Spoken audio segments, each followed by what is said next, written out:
sweet world of colors. ഇന്ന് ഞാൻ തയ്യാറാക്കാൻ പോകുന്നത് 1 kg വനില സ്പോഞ്ച് കേക്ക് ആണ്. സൂപ്പർ സോഫ്റ്റ് ആയിട്ടുള്ള സ്പോഞ്ച് കേക്ക്. സ്ക്വയർ പാനിലാട്ടോ ഞാൻ ഇത് ചെയ്യുന്നത്. ഒരുപാട് റിക്വസ്റ്റ് ഉണ്ടായിരുന്നു 1 kg സ്പോഞ്ച് കേക്ക് ഒന്ന് കാണിക്കാമോ എന്നുള്ളത്. അപ്പോൾ ഇതാ അതിന്റെ റെസിപ്പി ഞാനിപ്പോൾ കാണിച്ചു തരാം. അപ്പോൾ ഇൻഗ്രീഡിയൻസ് നോക്കാം. 3/4 cup sugar, 1 cup all purpose floor, 4 egg, baking powder 1/2 tablespoon, salt 1/2 teaspoon, vanilla essence 1.5 teaspoon, milk 1/3 cup, oil 1/3 cup. ഇത്ര ഐറ്റംസ് ആണ് വേണ്ടത്. ഇനി എഗ് വൈറ്റ് നമ്മൾ നന്നായി ഹൈ സ്പീഡിലിട്ട് ഒന്ന് ബീറ്റ് ചെയ്തിട്ട് എടുക്കുകയാണ്. ഇങ്ങനെ ഫ്ലഫി ആയി വരുന്ന സമയത്ത് നമ്മൾ കുറേശ്ശെ ആയിട്ട് ഷുഗർ ഇട്ട് കൊടുക്കുക. ഞാനിവിടെ 3/4 കപ്പാണ് ഷുഗർ എടുത്തിട്ടുള്ളത്. മധുരം കൂടുതൽ വേണ്ടവർക്ക് 1 കപ്പ് വരെ എടുക്കാം കേട്ടോ. ഞാനിവിടെ ഒരു മധുരം ഒരു മീഡിയം ലെവലിൽ മതി എന്നുള്ളതുകൊണ്ടാണ് 3/4 കപ്പ് എടുത്തത്. ഇപ്പോൾ നമ്മൾ എഗ് വൈറ്റ് റെഡി ആയിട്ടുണ്ട്. നല്ല സ്റ്റിഫ് പീക്കായിട്ട് വന്നിട്ടുണ്ട്. ഇപ്പോൾ നിങ്ങൾക്ക് കാണാൻ പറ്റും.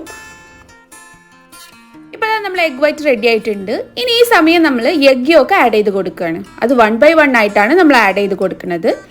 കുറേശ്ശെ ആയിട്ട് ആഡ് ചെയ്ത് കൊടുത്ത് നന്നായിട്ടൊന്ന് മിക്സ് ചെയ്തിട്ട് എടുക്കുക നമ്മളെ ബാറ്റർ. എഗ് യോക്ക് ആഡ് ചെയ്തതിന് ശേഷം ഞാനിവിടെ 1.5 ടീസ്പൂൺ വാനില എസൻസ് ആഡ് ചെയ്ത് കൊടുക്കുകയാണ്. വനില കേക്ക് അല്ലേ, അപ്പോൾ വനില ഫ്ലേവർ കിട്ടാൻ വേണ്ടിയിട്ടാണ് 1.5 ടീസ്പൂൺ ആഡ് ചെയ്ത് കൊടുക്കുന്നത്. അപ്പോൾ അതാ നമ്മുടെ എഗ് മിക്സ് എല്ലാം നന്നായിട്ട് റെഡി ആയിട്ടുണ്ട്. ഇനി ഇതിലോട്ട് നമ്മൾ ഡ്രൈ ഇൻഗ്രീഡിയൻസ് ആഡ് ചെയ്ത് കൊടുക്കുകയാണ്. അതിന് വേണ്ടിയിട്ട് ഒരു അരിപ്പ വെക്കുക. അതിലോട്ട് നമ്മൾ ഫ്ലോർ ആഡ് ചെയ്ത് കൊടുക്കുക, ബേക്കിംഗ് പൗഡറും സോൾട്ടും ആഡ് ചെയ്ത് കൊടുക്കുക.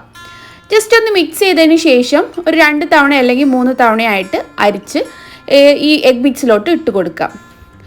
ഒരുമിച്ച് നമ്മൾ ഇട്ട് കൊടുത്താൽ കട്ട കുത്താൻ ചാൻസ് ഉണ്ട്. അപ്പോൾ ഒരു 2-3 ടൈമായിട്ട് ഇട്ട് കൊടുത്താൽ മതി കേട്ടോ. അങ്ങനെ ഡ്രൈ ഇൻഗ്രീഡിയൻസ് ഒക്കെ എഗ് മിക്സിലോട്ട് ആഡ് ചെയ്ത് കൊടുത്ത് നന്നായിട്ടൊന്ന് നമ്മൾ മിക്സ് ചെയ്തിട്ട് എടുക്കാം.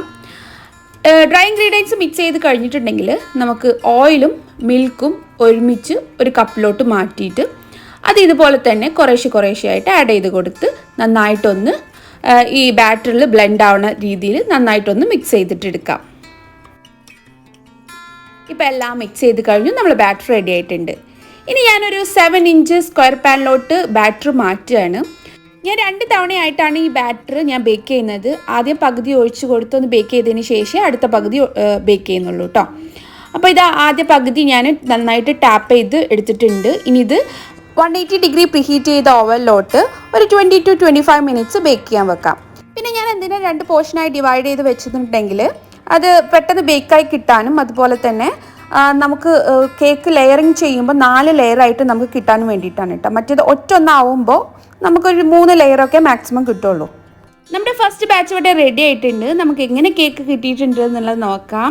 ഇതാ അടിപൊളിയായിട്ട് നമ്മളെ കേക്ക് റെഡി ആയിട്ട് ഇവിടെ കിട്ടിയിട്ടുണ്ട്. നല്ല സൂപ്പർ സോഫ്റ്റ് ആയിട്ട് തന്നെ നമുക്ക് കിട്ടിയിട്ടുണ്ട് കേട്ടോ നമ്മളെ കേക്ക്.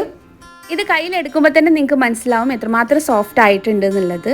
ഇനി നമുക്കിതൊന്ന് ചൂടാറാൻ വേണ്ടി വെക്കാം. നന്നായിട്ടൊന്ന് ചൂടാറിയിട്ട് ഇത് എത്രമാത്രം സോഫ്റ്റിൽ ഇരിക്കുന്നുണ്ട് എന്ന് നോക്കാം കേട്ടോ.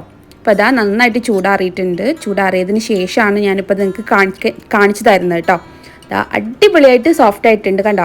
കണ്ടോ എന്ത് രസത്തിലാണ് അത് വരുന്നത് നോക്കി. നല്ല സ്പോഞ്ച് പോലെ തന്നെ ഇരിക്കുന്നുണ്ട്. അപ്പോൾ എൻ്റെ ഈ റെസിപ്പി ഇതുപോലെ ഞാൻ ഈ പറഞ്ഞു തരുന്ന പോലെ ഫോളോ ചെയ്തിട്ടുണ്ടെന്നുണ്ടെങ്കിൽ നിങ്ങൾക്ക് ഇതുപോലെ നല്ല സൂപ്പർ സോഫ്റ്റ് ആയിട്ടുള്ള കേക്ക് കിട്ടും കേട്ടോ. ഒരുപാട് പേര് എൻ്റെ റെസിപ്പി ഫോളോ ചെയ്തിട്ട് നല്ല അടിപൊളിയായിട്ട് കേക്ക് കിട്ടിയിട്ടുണ്ടെന്ന് എനിക്ക് കമൻറ്റ് ബോക്സിലൂടെ അറിയിച്ചിട്ടുണ്ട്. അപ്പോൾ അവർക്കൊക്കെ ഒരുപാട് താങ്ക്സ് ഉണ്ട് എൻ്റെ റെസിപ്പി ഫോളോ ചെയ്തതിനും അതുപോലെ അവരുടെ ഫീഡ്ബാക്ക് എന്നെ കമൻറ്റ് ബോക്സിലൂടെ അറിയിച്ചതിനും ഒക്കെ കേട്ടോ. അപ്പോൾ ഇതുപോലെ കട്ട സപ്പോർട്ടായിട്ട് എൻ്റെ കൂടെ എപ്പോഴും നിൽക്കുക.